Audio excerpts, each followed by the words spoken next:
ধন্যবাদ। মোশাররফ, আমি মনে হয় ওই আপনাদের সকলকে রিকোয়েস্ট করেছিলাম যে এই বিশেষণগুলি ব্যবহার না করার জন্য আমার নামের সাথে। বিসমিল্লাহির রহমান রহিম। আজকের এই কর্মশালায় উপস্থিত যশোর, নড়াইল এবং ঝিনাইদহ জেলা থেকে আগত বিএনপি সহ বিএনপির বিভিন্ন অঙ্গ ও সহযোগী সংগঠনের উপস্থিত সকল সহকর্মীবৃন্দ, মঞ্চে উপস্থিত কর্মশালার প্রশিক্ষকবৃন্দ, উপস্থিত নেতৃবৃন্দ, আসসালামু আলাইকুম। আজকে সারাদিন আপনারা তিন জেলা আলাদাভাবে হলো, এখন একত্রিতভাবে আমরা আছি, আলাদা আলাদাভাবে আপনাদের স্থানে আপনারা আমাদের যে 31 দফার উপরে আপনারা আলোচনা করেছেন। প্রশিক্ষকবৃন্দ আপনাদেরকে বিভিন্ন বিষয় 31 দফার 31টা পয়েন্ট নিয়ে বিভিন্নভাবে ওনারা পুরো বিষয়টি আপনাদের সামনে তুলে ধরেছেন। এখন প্রিয় সহকর্মীবৃন্দ, এই যে 31 দফা, এই 31 দফা আপনারা মানুষের কাছে নিয়ে যাবেন, কিন্তু মানুষের কাছে যে নিয়ে যাবেন বা আপনারা যে সারাদিন যে প্রশ্নগুলো করেছেন, কেন করেছেন, কেন নিয়ে যাবেন, আমি ঝিনাইদহ জেলার নুরুল ইসলাম আছেন, আহ্বায়ক সদর থানা কৃষক দল, ঝিনাইদহ জেলা, নিশ্চয়ই এখানে উপস্থিত আছেন। ঝিনাইদহ জেলায় মাইকটি যার কাছে আছে, ভাই ওই মাইকটি একটু ওনার কাছে দাও, নুরুল ইসলামের কাছে, কৃষক দলের নুরুল ইসলাম পাটোয়ারি, মাইকটা ওনার কাছে দাও। ক্যামেরা যাই আছেন একটু ফোকাস আসসালামু দিয়ে। আলাইকুম। ওয়ালাইকুম সালাম, জি ভালো আছেন? জি, আলহামদুলিল্লাহ। আপনি একটু আমাকে বলবেন, এই যে আপনারা সারাদিন এখানে সময় দিলেন, পরিশ্রম করলেন, এই যে বসে থেকে শুনলেন, এটাও তো পরিশ্রম একটা। অর্থ ব্যয় করে এখানে এসছেন, সকালবেলায় বাসে ট্রেনে যেভাবেই এসছেন, তো দরকার কি ছিল এটার? এই 31 দফার কি দরকার ছিল? আপনার এক এক থেকে 2 মিনিটের মধ্যে একটু আমাকে বলেন তো, সবাই আমরা শুনি কি দরকার ছিল, আজকের এই কর্মশালা করার প্রয়োজন ছিল কি কোনো? স্যার, আগামী দিনে আমাদের রাষ্ট্রনায়ক আপনি। রাষ্ট্র ক্ষমতায় আসার জন্য সারা বাংলাদেশের মানুষ যাতে সুখী শান্তিতে থাকতে পারে, পলিয়ে যাওয়া হাসিনার সরকার দেশের উপরে যে অত্যাচার করেছে সেই অত্যাচারকে আমরা পিছনে ফেলে নতুন বাংলাদেশ গড়ার লক্ষ্যে আমরা এই 31 দফা মানুষের দ্বারে দ্বারে নিয়ে যাব। আর আমাদের এই যদি আমরা এই 31 দফা বাস্তবায়ন করতে পারি, তাহলে বাংলাদেশ সুখী সমৃদ্ধশালী একটা দেশ হিসেবে উঠে আসতে পারবে। এবং আমাদের কৃষক সমাজ, আমি যে প্রশ্ন আপনার কাছে করেছিলাম, যদি কৃষক বাঁচে তাহলে দেশ বাঁচবে। এই বাস্তবায়ন হলে কৃষকের লাভবান হবে এবং দেশ সামনের দিকে এগিয়ে যাবে ইনশাল্লাহ। ধন্যবাদ, ঠিক আছে, বসেন। যশোর জেলায় কাজী আজম আছেন, যশোর জেলায় কাজী আজম আছেন, কাজী আজম যশোর জেলায়, দয়া করে মাইকটা তার হাতে দিতে হবে। আছে কি কাজী আজম? আসসালামু আলাইকুম। জি, সালাম আলাইকুম। আচ্ছা, আমরা আহ, আমাদের নূর ইসলামের কাছে শুনলাম, উনি বললেন যে আমরা যেগুলা করেছি এগুলা মানুষের কাছে নিয়ে যাব, এরকম ভাবে উনি বলেছেন 31 দফা। তো তাহলে তো আমরা কেন্দ্র থেকে আপনাদেরকে লিফলেট পাঠিয়ে দিলেই হতো, বা এরকম বই আরো বেশি কিছু দিয়ে দিলেই হতো, কিন্তু সারাদিন ব্যাপী কর্মশালা করার প্রয়োজনটা কি তাহলে? ধন্যবাদ মাননীয় নেতা। আসলে আজকে 31 দফা যেটা আমাদের রাষ্ট্র নির্মাণের বিষয় রয়েছে, রাষ্ট্র কাঠামো সংস্কারের ব্যাপারে রয়েছে, সেটার মধ্যে 2, 14, 15, 16, 17, 18, 23, 24, 25, 26, 27, 29 এবং 31, এখানে আমাদের সামাজিক নিরাপত্তা বেষ্টনীকে কিভাবে সমৃদ্ধ করা যায় তার দিক নির্দেশনা রয়েছে। আমরা সমস্ত কর্মসূচি নিয়েই সকলের কাছে যেতে পারবো না এবং যাওয়ার প্রয়োজনও নেই, কারণ যার যেটা প্রয়োজন সেটা আমাদের প্রশিক্ষকরা শিখিয়েছেন। যে মানুষটার যেটা প্রয়োজন সেটাই তাকে জানানোর দরকার। যশোর জেলার বাস্তবতা আমার মনে হয়েছে এই 13টি দফা, আপনি 31 আমার আমার প্রশ্নটি বুঝতে পারেননি। আপনি আমার যেটা হচ্ছে, আপনার এই যেই নাম্বারগুলো আপনি বললেন, যেই দফাগুলো বললেন, আপনার আমরা তো কেন্দ্র থেকে লিফলেট পাঠিয়ে দিলেই হতো। এইটা আপনারা এইটা অলরেডি আমরা আমাদের নেতা অনিন্দ ইসলাম অমিতের নেতৃত্বে বিভিন্ন জায়গায় আমরা সমাবেশ করছি, আলোচনা করছি, উঠান বৈঠক করছি এবং নারী সমাবেশ করছি, আপনারা সেখানে এই করছেন, সেটা তো পৌঁছায় দেব। আপনারা করছেন, কিন্তু সেটা আপনারা করছেন, সেটা আহ্বায়ক সাহেব উনিও বলেছেন ওনার বক্তব্যে আপনারা করছেন, কিন্তু বিষয়টা হচ্ছে এই অনুষ্ঠানটি আজকে করার কি প্রয়োজন ছিল?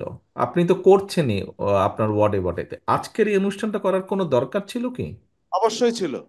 ছিল এ কারণে যে আমরা এই মেসেজটা কিভাবে পৌঁছাতে পারি, তার কর্মকৌশলটা আসলে আমাদের এখানে সবচেয়ে উপযুক্ত ভাবে শেখানো হয়েছে, এবং সেই বাহ। কর্মকৌশলগুলো এখানে নির্ধারণ করা হয়েছে।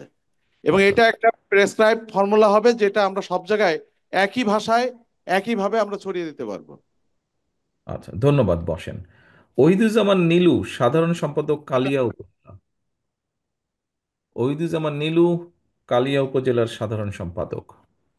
জি, নীলু, আপনি একটা প্রশ্ন করেছিলেন, আবার আপনার কাছেই ফিরে আসলাম। আমার প্রশ্নটি হচ্ছে, আপনারা যেই প্রশ্নগুলো আমাদেরকে করেছেন বা আমাকে করেছেন, আমি আসার আগে আপনারা প্রশিক্ষকবৃন্দ যারা ঢাকা থেকে এসেছেন তাদেরকে আপনারা প্রশ্নগুলো করেছেন।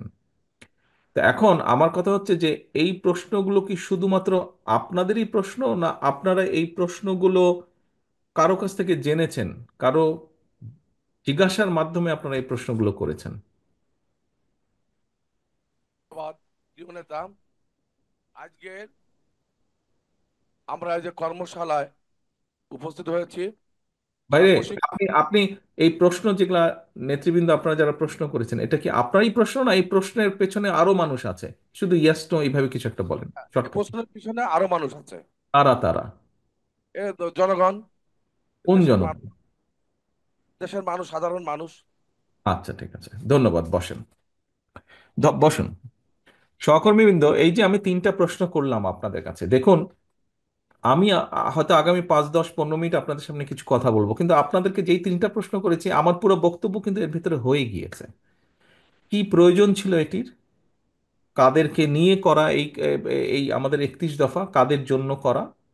এবং একই সাথে এই যে আপনারা যে প্রশ্ন করেছেন, এটা শুধু আপনাদের প্রশ্ন না, আপনারা আসার সময় আপনাদের এলাকার মানুষ আপনাদেরকে হয়তো বলেছে, অথবা 31 দফা যখন আমরা অফিসিয়ালি লঞ্চ করেছি তারপরে আপনারা আলোচনা করেছেন, সামাজিক অনুষ্ঠানে আলোচনা করেছেন, ধর্মীয় অনুষ্ঠানে আলোচনা করেছেন, পারিবারিক অনুষ্ঠানে আপনারা আলোচনা করেছেন, আচ্ছা বিএনপি তো এরকম দিয়েছে, তোমরা এটা বলো না কেন, সেটা বলো না কেন, বা এটা কি হবে। নিশ্চয়ই এই বিষয়গুলো আপনাদের মধ্যে আলোচনা হয়েছে, হয়েছে না নেতৃবৃন্দ? ইয়েস। আমার যেটা আজকে বলার উদ্দেশ্য, আমাদের এই 31 দফা, এটি বাংলাদেশের মানুষের জন্য আমরা তৈরি করেছি। হতে পারে, হতে পারে এখানে কিছু বাদ পড়েছে, হতেই পারে, হতে পারে এখানে নতুন কিছু সংযোজন করা প্রয়োজন। সেজন্যই কিন্তু আমরা বলেছি 31 দফাটি আমরা তৈরি করেছি। প্রথমে আমরা এটি 27 দফা করেছিলাম, পরবর্তীতে আমাদের সাথে যেই দলগুলো ছিলেন আন্দোলনে তাদের পরামর্শ নিয়ে তারা তাদের পরামর্শ দিয়েছেন, 27 থেকে এটা 31 এসছে।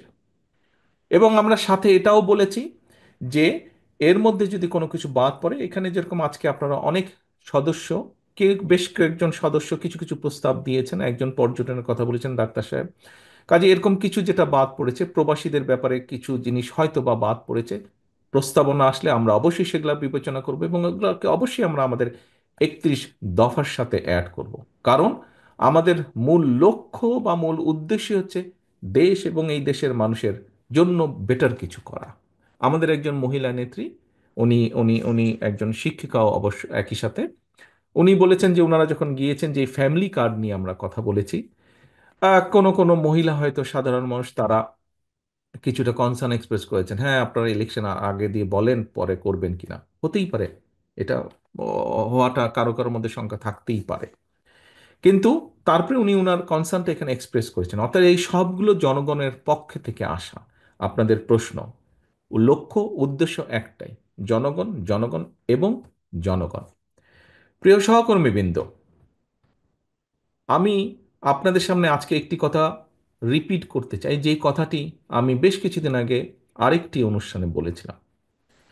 দেখুন, এখানে উপস্থিত প্রত্যেকটা মানুষের সাথে বিগত 15 বছর বিভিন্ন রকম অত্যাচার নির্যাতন হয়েছে, অবর্ণনীয় অত্যাচার নির্যাতন হয়েছে অনেকের সাথে। কাজেই আপনারা একটি অবর্ণনীয়, একটি অকল্পনীয় একটি অবস্থার ভেতর দিয়ে আপনারা আজ এখানে এসেছেন। আপনারা প্রত্যেকে বিএনপির পোড় খাওয়া নেতা এবং কর্মী, শুধু যে এই ঘরে যারা আছেন তা না, আপনারা অনেকে আজকে এখানে আসতে পারেননি, বিশাল অংশটাই আসতে পারেনি এখানে, স্ব জেলার আপনাদের, কিন্তু তারাও পোড় খাওয়া নেতা কর্মী।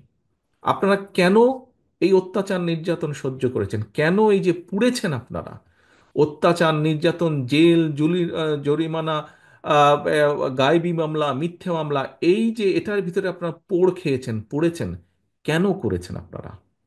আপনারা করেছেন এ কারণেই, যেটি আমি বিশ্বাস করি, সেটি হচ্ছে একটি বিশ্বাস, একটি আদর্শকে ধারণ করেন বলি।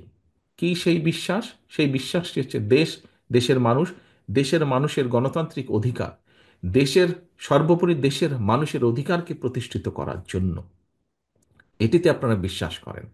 কাজেই নেতৃবৃন্দ, যেহেতু আমরা দেশের মানুষের রাজনৈতিক এবং অর্থনৈতিক অধিকার প্রতিষ্ঠার জন্য সংগ্রাম করেছি, যেহেতু আমরা দেশের মানুষের বাক স্বাধীনতা অধিকারের জন্য, প্রতিষ্ঠা করার জন্য আমরা সংগ্রাম করেছি, কাজেই আজকে কিন্তু আমাদের দায়িত্ব অনেক বেশি।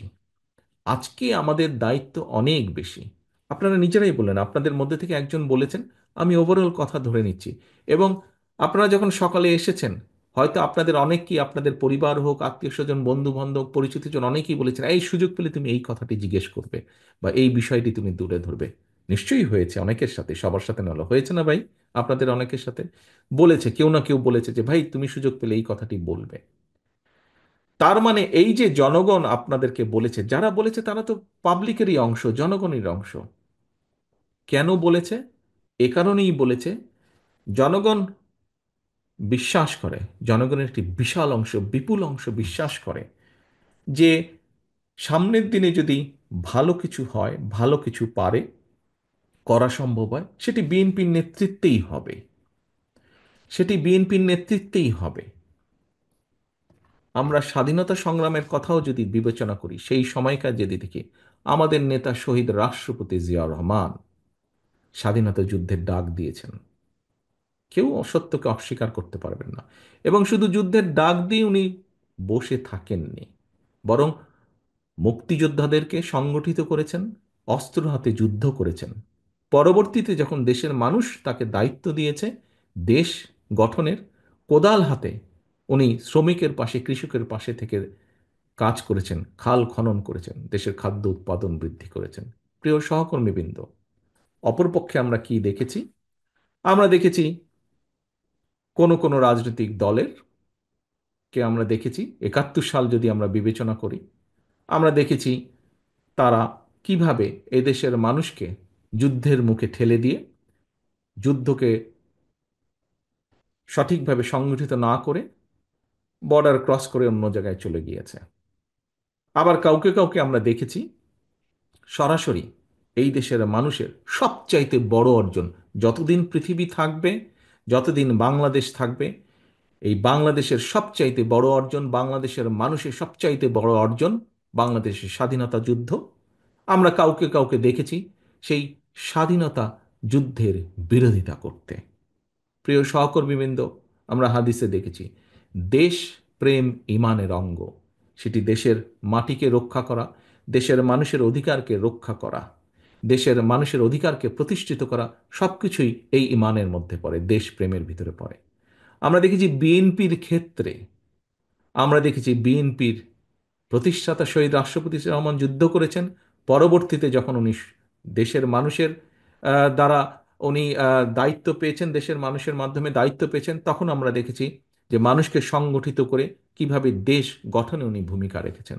পরবর্তীতে আমরা দেখেছি দেশে যখন আবার স্বৈরাচার কাঁধে চেপে বসেছে, দেশের মানুষকে নিয়ে দেশনেত্রী খালেদা জিয়া কিভাবে উনি রাজপথে থেকে সংগ্রাম করেছেন, এবং দেশের মানুষ তার প্রতিদান দিয়েছে। 1991 সালে দেশের মানুষ ভোটের মাধ্যমে বিএনপিকে দায়িত্ব দিয়েছে দেশ পরিচালনার জন্য।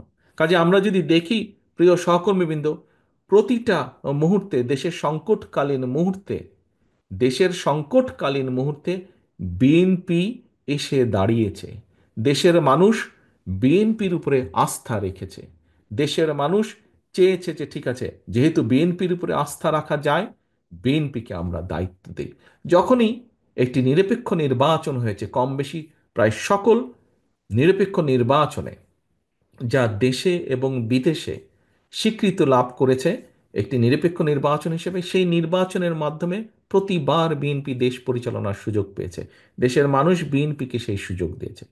প্রিয় সহকর্মীবৃন্দ, আগামীতে সামনে আমরা প্রত্যাশা করি, দেশের মানুষ প্রত্যাশা করে, মানুষের গণতান্ত্রিক অধিকার প্রতিষ্ঠার জন্য সবচেয়ে প্রথম যে পদক্ষেপ সেটি হচ্ছে একটি নির্বাচন, এবং একটি নির্বাচন অনুষ্ঠিত হবে, এবং সেই নির্বাচনের মাধ্যমে দেশের মানুষ সিদ্ধান্ত নেবে যে পরবর্তীতে কারা, কাদেরকে তারা, দেশের মানুষ দেশ পরিচালনার দায়িত্ব দিবে।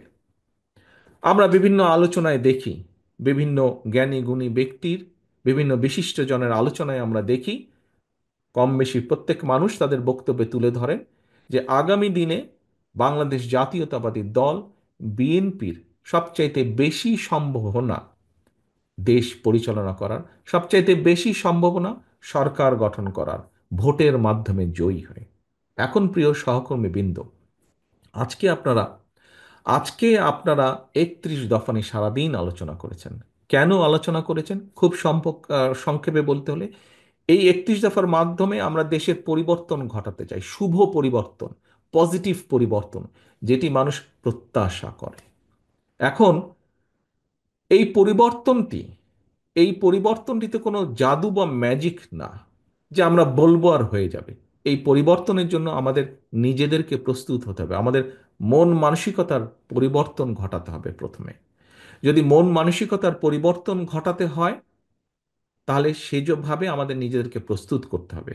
একটু আগে আমি বলেছি, আপনারা প্রত্যেকে এখানে দেখেছেন, আমি যদি একটি বিষয়কে উদাহরণ হিসাবে নিয়ে আসি, যে আমাদের একজন সহকর্মী, একজন শিক্ষিকা, আমাদের দলের একজন নেত্রী বলেছেন, উনি যখন বিভিন্ন উঠান বৈঠকে গিয়েছেন, বলেছেন অনেক মহিলা খুশি হয়েছে ফ্যামিলি কার্ডের কথা শুনে। আবার কেউ কেউ প্রশ্ন করেছে, সত্যি আপনারা করবেন তো? প্রিয় সহকর্মীবৃন্দ, আজকে আপনারা যারা এখানে আমার সামনে বসে আছেন, আপনারা সহ আরও যারা আমাদের লক্ষ লক্ষ নেতাকর্মী আছে, বিএনপির নেতাকর্মী আছে, এই সকল মানুষকে আজকে এই দায়িত্বটি নিতে হবে। আমাদের বিরুদ্ধে বিভ্রান্তি ছড়ানোর জন্য বহু মহল কিন্তু তৈরি হচ্ছে। আপনারা পোড় খাওয়া রাজনীতিবিদ, আপনাদের বুঝতে বিন্দুমাত্র অসুবিধা হওয়ার কোনো কারণ নেই। বিএনপির বিরুদ্ধে বিভিন্ন মহল বিভিন্নভাবে কিন্তু তৈরি হচ্ছে, প্রোপাগান্ডা ছড়াচ্ছে, এরই মধ্যে আমরা সেগুলো দেখতে পাচ্ছি। প্রোপাগান্ডা ছড়াচ্ছে, শত্রুপক্ষ বলেন বা প্রতিপক্ষ বলেন, সেগুলো তারা করবেই, দেশের ভিতরে বাইরে সেটি তারা করবে, আমরা সেটিকে ফেস করব। কিন্তু সবচেয়ে ইম্পর্টেন্ট বিষয় হচ্ছে, ওই যে যেই মানুষগুলো, কিছু কিছু মানুষ জিজ্ঞেস করছেন যে সত্যিই তোমরা করবা তো? এটি একটি আস্থার বিষয়। এখানে একজন প্রশ্নকর্তা ব্যাংকিং বিষয় নিয়ে বলেছেন, আমি তখন বলেছি যে ব্যাংক এমন একটা বিষয়, আস্থাটা ধীরে ধীরে গড়ে তুলতে হয়, অর্থনৈতিক বিষয়। ঠিক ভোটের বিষয়টা এরকম, আস্থাটা ধীরে ধীরে গড়ে তুলতে হয়। সহকর্মীবৃন্দ, এই আস্থা ধরে রাখার দায়িত্ব কিন্তু জনগণের না।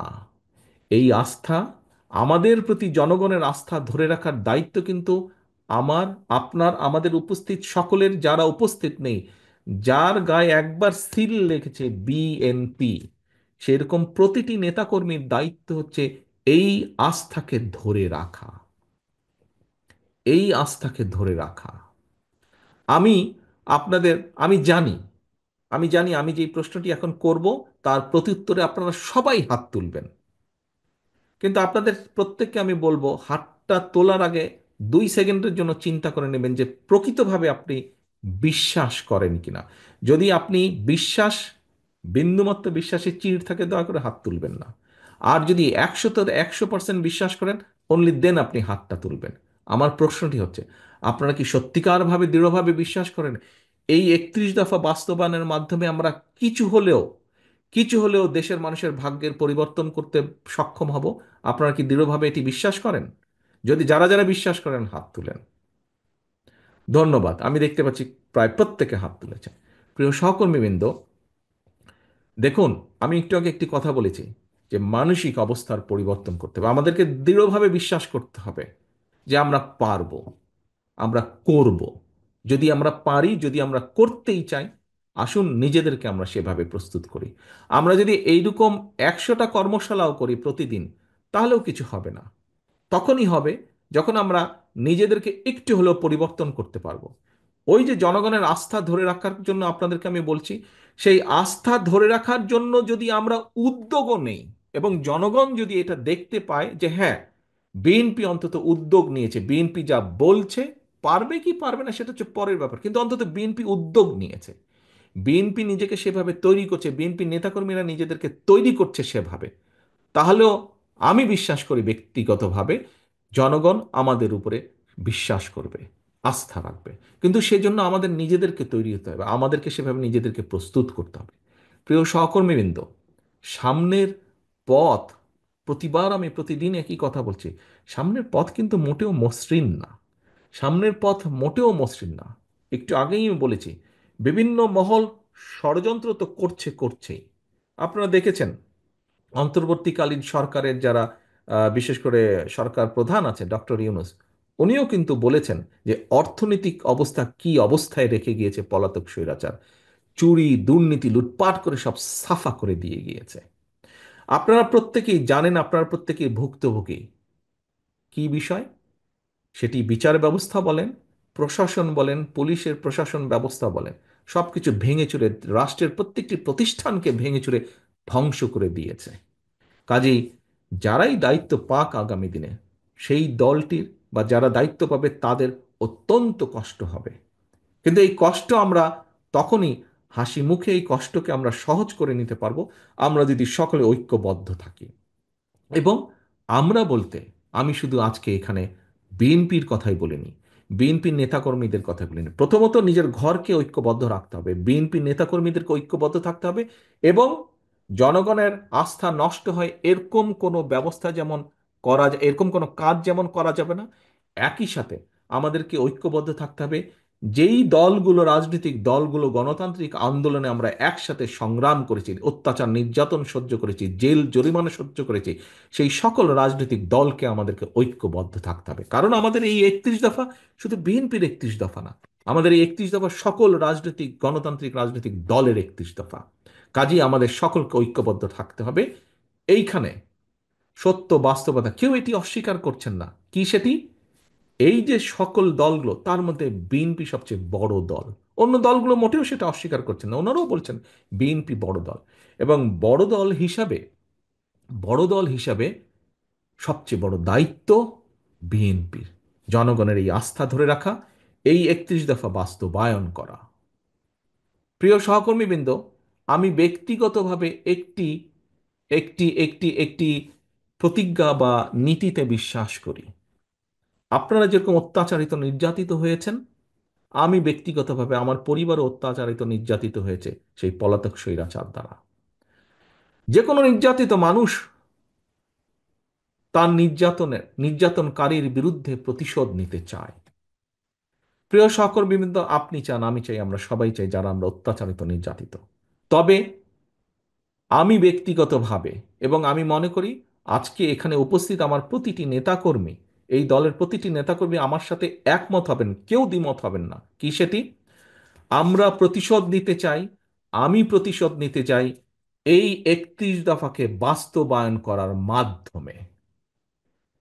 কারণ শহীদ রাষ্ট্রপতি জিয়াউর রহমান, দেশনেত্রী বেগম খালেদা জিয়া, তারা এই দেশের মানুষের রাজনৈতিক অধিকার প্রতিষ্ঠিত করতে চেয়েছিলেন, গণতান্ত্রিক অধিকার প্রতিষ্ঠিত করতে চেয়েছিলেন, এই দেশের শিশুদেরকে শিক্ষিত করতে চেয়েছিলেন, বেকারদের কর্মসংস্থান করতে চেয়েছিলেন, খাদ্য উৎপাদন দ্বিগুণ করতে চেয়েছিলেন, দেশে শিল্পায়ন করতে চেয়েছিলেন, মানুষের অর্থনৈতিক স্বাধীনতা প্রতিষ্ঠিত করতে চেয়েছিলেন। সেই কাজগুলোতে বাধা দেওয়া হয়েছে। প্রিয় সহকর্মীবৃন্দ, আমি মনে করি বাংলাদেশ জাতীয়তাবাদী দলের প্রত্যেকটি নেতাকর্মীর প্রতিশোধ সেদিনই সফল হবে যেদিন বাংলাদেশের মাটিতে আমরা বাংলাদেশের মানুষের জন্য এই 31 দফাকে বাস্তবায়ন করতে সক্ষম হব। একমাত্র সেদিনই আমরা অগণতান্ত্রিক যে অশুভ শক্তি যারা বাংলাদেশকে দাবিয়ে রাখতে চায়, তাদের বিরুদ্ধে আমাদের প্রতিশোধ সফল হবে। যেদিন আমরা 31 দফার বাস্তবায়ন কার্যক্রম শুরু করব এবং এটি একটি চলমান প্রক্রিয়া থাকবে, আমরা ভালো থেকে ভালো করতে সক্ষম হব, সেদিনই আমরা প্রতিশোধ গ্রহণে সক্ষম হব। আমি প্রতিশোধ বলতে তাই বুঝি বাস্তবায়ন অফ 31 দফা।